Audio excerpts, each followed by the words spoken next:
I couldn't help but share this video. This video is by a Ukrainian vlogger in Kharkiv, and it shows Constitutional Square in Kharkiv.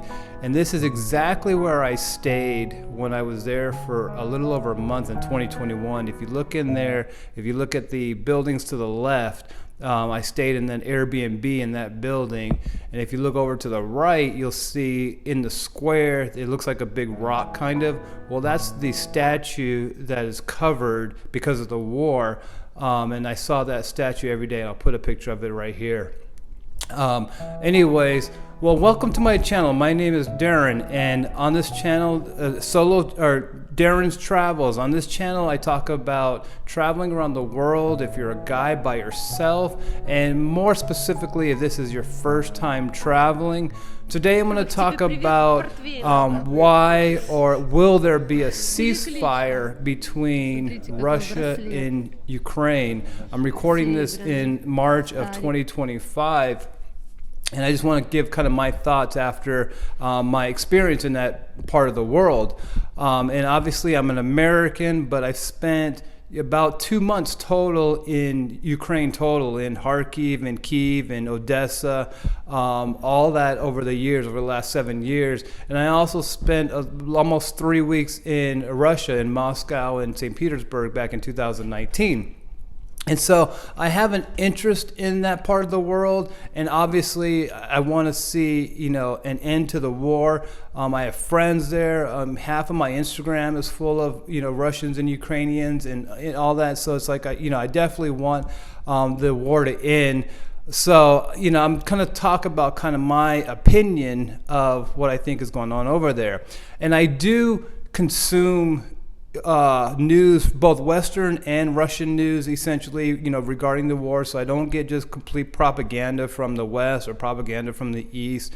Part of the reason why I consume news every day is because, again, I study Russian, and I use the news, I use the channels to kind of do what they do, immersing or input, comprehensible input for learning a language anyway.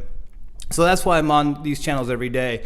And so that's kind of what informs my opinion of whether or not I think there's going to be a ceasefire in this war. And again, I'm not Ukrainian, and I do think that this war is very complicated. I don't think it's as black and white as the pro-Ukrainian position saying that this is all about Russian imperialism, and if they take over Ukraine, they're going to take over all of Europe, just like Germany in the late 30s. I don't buy that, nor do I buy the other side, where the Russian propaganda is if NATO stopped encroaching on Russia's borders, there would have never been a war in 2022. And if you would have abided by these agreements back in 2008, I think it was, there wouldn't be a war. So I don't believe it's that black and white. Again, maybe I'm naive, but it just seems more complicated than that. And so again, and I get my news, or what I really, I guess, buy, or what I pay attention to, or what I believe, is the interviews of the Ukrainians on the ground in Ukraine. I don't really buy the Ukrainians who have fled Ukraine and are talking about the war or whatever, but the people who really are on the ground.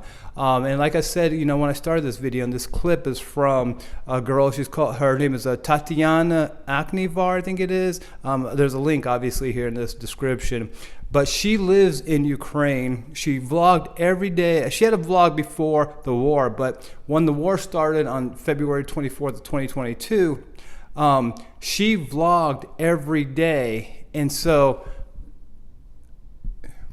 she vlogged every day of the war, and she lived right there in Kharkiv. And Kharkiv is 20 miles from the border of Russia, so it's almost right there on the front lines, especially in the beginning of the war anyway.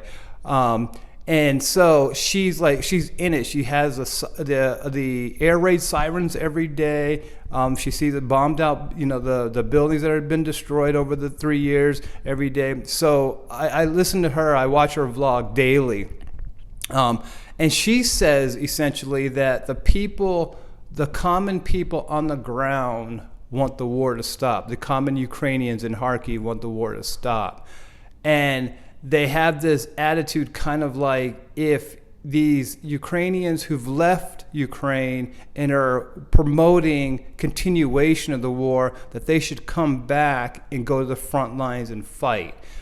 Basically, that's what she says, and that's kind of the opinion. They want the war to stop. And the people who want the war to continue, they should kind of put their money where their mouth is, essentially. And that's the kind of like the position of the Ukrainians. And so, therefore, it makes, to me, it's credible anyway. And so I think also if I said this from the very beginning, it's the Ukrainians' land. I mean, if they want the war to end, then it's their land, it's their call, it's their choice. They can fight to the very last person if they wanted to because it's their land. And if they don't want to, if they want to stop the war, then that's their call too. I think it's notable, or I think it's interesting that if it's been 3 years of war, and the Americans, we've supported Ukraine, and we've done what we could to make sure that Russia didn't take over all of Ukraine or whatever it was, but it's been a stalemate. There's been no progress either way, really. And so I think that in the end, I think there's going to be a ceasefire. And the reason why I think there's going to be a ceasefire in the near future is that Trump doesn't like Zelensky. I think that's pretty clear. And Trump has strong-armed Zelensky into essentially conceding the southeastern part of Ukraine. In that land that the Russians, currently occupy or partially occupy or whatever. It seems like Zelensky is to a point where he's going to understand that he's not going to be able to get the Ukrainian borders of 1991 back, essentially. I think that Zelensky's, the message he got from the U.S. anyway is that we're not going to support you going back and getting Crimea again, essentially.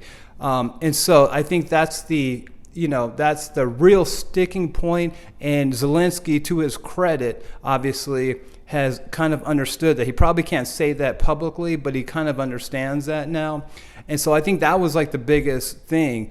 And now you have... and Trump doesn't really care either way. I mean, that's pretty obvious. Trump has very little interest in, this part of the world. But one of the good things that Trump has is Trump has Putin's ear.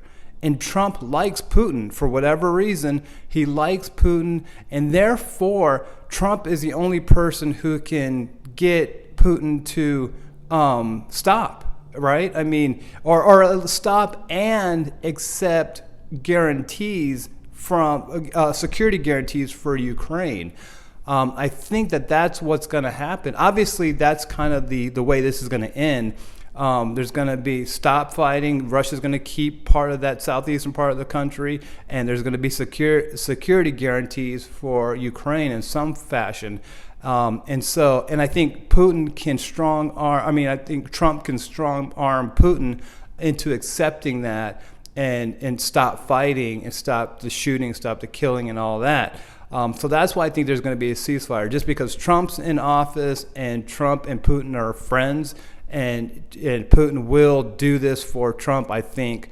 And so for better or for worse, I mean, I guess that's the bottom line. I mean, it's a bad lesson for the world to hear that you can change borders by war.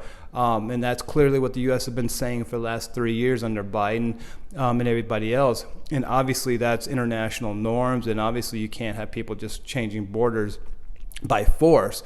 But the reality here is, again, it's not our call. It's the Ukrainians' call. And if the Ukrainians want to stop, then the war should stop.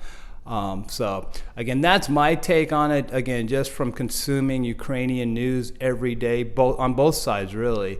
And so, hopefully that gives you to another view of the war and whether or not there's going to be a ceasefire here. I have my Ukrainian shirt as always. I definitely support my friends in Ukraine, and I definitely hope for the best of my friends in Ukraine. And also my friends and my Russian friends who left Russia when the war started and are completely against the war. And so I just hope that it stops and we can, get back to a normal world, basically.